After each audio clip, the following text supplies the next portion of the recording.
You know, as we manage challenges at home, we're also managing crises abroad, including in the Middle East. I know the last 5 months have been gut-wrenching for so many people, for the Israeli people, for the Palestinian people, and so many here in America. This crisis began on October 7th with a massacre by a terrorist group called Hamas, as you all know. 1,200 innocent people, women and girls, men and boys, slaughtered after enduring sexual violence. The deadliest day for the Jewish people since the Holocaust, and 250 hostages taken. Here in this chamber tonight are families whose loved ones are still being held by Hamas. I pledge to all the families that we will not rest until we bring every one of your loved ones home. We also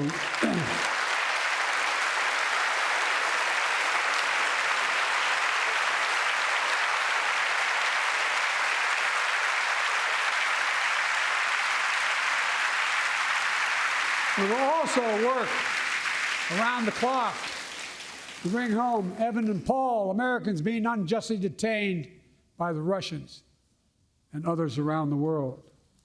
Israel has the right to go after Hamas.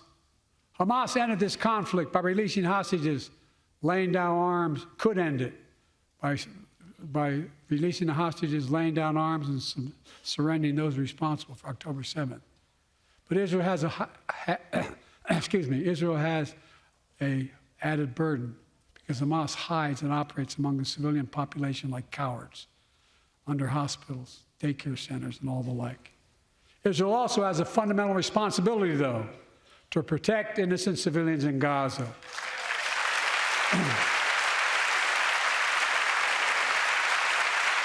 This war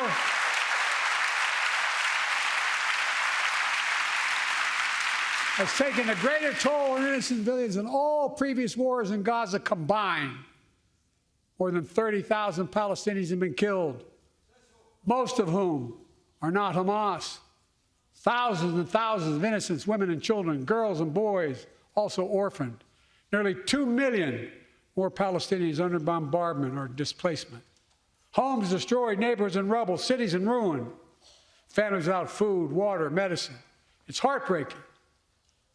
I've been working nonstop to establish an immediate ceasefire that would last for 6 weeks to get all the prisoners released, all the hostages released, to get the hostages home and ease the intolerable and humanitarian crisis and build toward an enduring, something more enduring. The United States has been leading international efforts to get more humanitarian assistance to Gaza.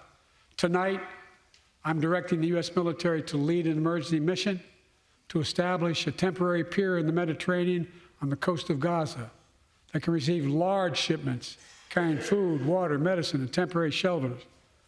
No U.S. boots will be on the ground. A temporary pier will enable a massive increase in the amount of humanitarian assistance getting into Gaza every day.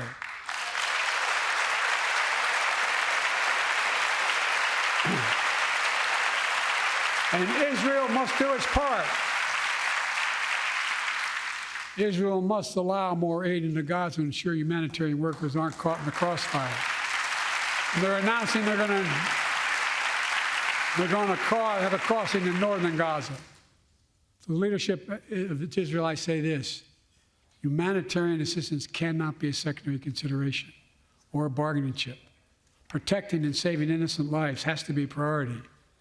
As we look to the future, the only real solution to the situation is a two-state solution over time.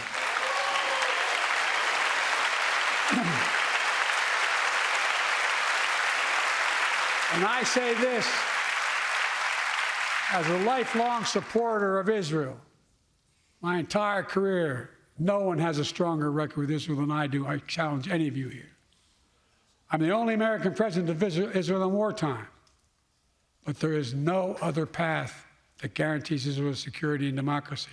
There is no other path that guarantees Palestinians can live in peace with peace and dignity. And there's no other path that guarantees peace between Israel and all of its neighbors, including Saudi Arabia, with whom I'm talking. Creating stability in the Middle East also means containing the threat posed by Iran.